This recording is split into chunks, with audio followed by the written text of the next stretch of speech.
Bonjour à tous et bienvenue encore sur notre chaîne Congo Raisonne, où nous vous partageons des histoires des Congolais et de sa diaspora que vous ne trouverez nulle part ailleurs. Aujourd'hui, je vous invite à vous plonger avec moi dans l'histoire poignante et troublante d'un petit village dans la province du Maniema, situé au bord du majestueux fleuve Congo. Ici, l'air est chargé de la douce odeur de la fumée des bois et des murmures des flots qui glissent paisiblement. Mais derrière cette beauté se cache une réalité bouleversante, un récit de confiance trahie et des blessures émotionnelles. Dans ce village vivait un homme respecté, Mzebila. Reconnu pour sa sagesse et ses connaissances en herbes traditionnelles, il était devenu le pilier de la communauté. Les femmes, pleines d'espoir et de désespoir, parcouraient des kilomètres pour consulter cet homme au regard apaisant, désireuse de connaître la joie de la maternité. Parmi elles, il y avait Tasha, une femme qui avait enduré des années de tentatives infructueuses et des murmures de désespoir. C'est avec une lueur d'espoir qu'elle se dirigea vers Mzebila, convaincue qu'il pourrait l'aider.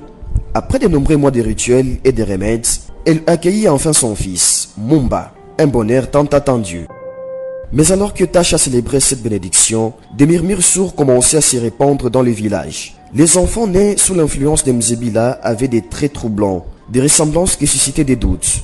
Les femmes, d'abord sceptiques, ne purent ignorer les chuchotements qui prenaient de l'ampleur. Puis vint l'incident tragique de Maman Wadi, qui, après des années de stérilité, il avait donné naissance à des jumeaux ressemblant étrangement à Mzebila. La confrontation avec son mari, remplie de douleurs et de rage, marqua le début du dévoilement d'une vérité insidieuse. Les preuves accablantes, des cheveux retrouvés sur le toit de la hutte de Mzebila, mirent à jour un secret dévastateur. Les guérisseurs, celui qui tant de femmes avaient placé leur confiance, avaient abusé de leur vulnérabilité. Au lieu de les guérir, il était le père biologique de plusieurs enfants, dont Mumba. Ce fut un choc pour la communauté. La trahison de Mzebila éclata comme une tempête, laissant derrière elle des cœurs brisés et des âmes tourmentées. Tasha, regardant son fils, ressentit une douleur profonde. Était-il aussi un enfant de Mzebila? La joie qu'il avait si ardemment chérie était désormais assombrie par l'angoisse. Les femmes, unies dans leur gratitude, se retrouvèrent maintenant à partager leur peur et leur incertitude.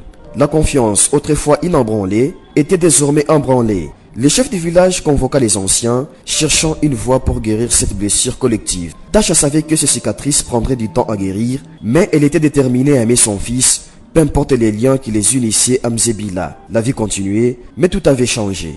Le fleuve Congo, indifférent aux drames humains, continuait d'écouler. Les femmes de Kindu, mères au cœur lourd, se retrouvaient confrontées à la réalité de construire leur existence, un fil de confiance à la fois. En écoutant cette histoire, nous devons réfléchir sur les dangers de la trahison et la force indomptable de l'amour. Car malgré la douleur, le cœur humain trouve toujours un moyen de se relever et de se reconstruire.